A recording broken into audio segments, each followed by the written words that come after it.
Pasensya na.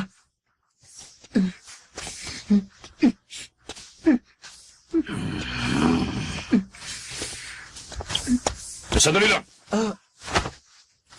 Sa tuwing may tao mag-iinsulto sa'yo, ganito ang gagawin mo.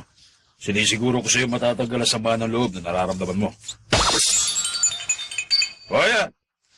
Suntukin mo na para makaganti ka sa ginawa niya sa'yo kanina.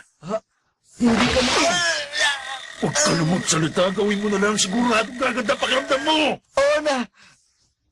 Gagawin ko na. Sige. Susuntukin ko lang ng ganito. Kung gusto mo talaga mawala sa mga loob mo, dapat nakasabaw! Oo!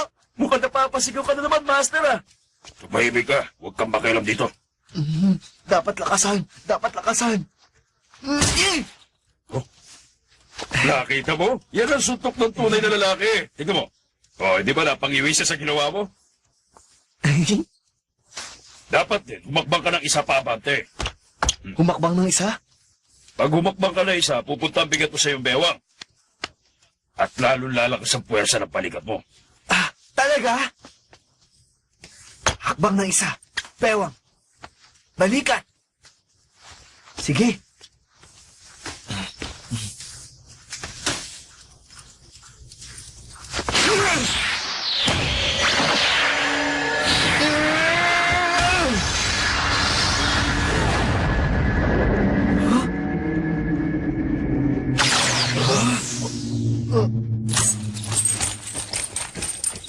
Ang sarap ng pakiramdam! Ang galing! Sinunod ko lang ang sinabi mo. Ngayon ang ginawa na ng pakiramdam ko. Ganun ba talaga yun? Sasarap ang pakiramdam mo pag sumuntok ka ng malakas?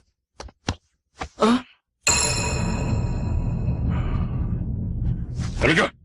Aray ko! Teka, sandali lang! Nakita niyo ba yung nangyari sa kamay niya? Sa sobrang lakas, nabalatan. Kakaibang lakas na sa pagsuntok. Baka siya na, pero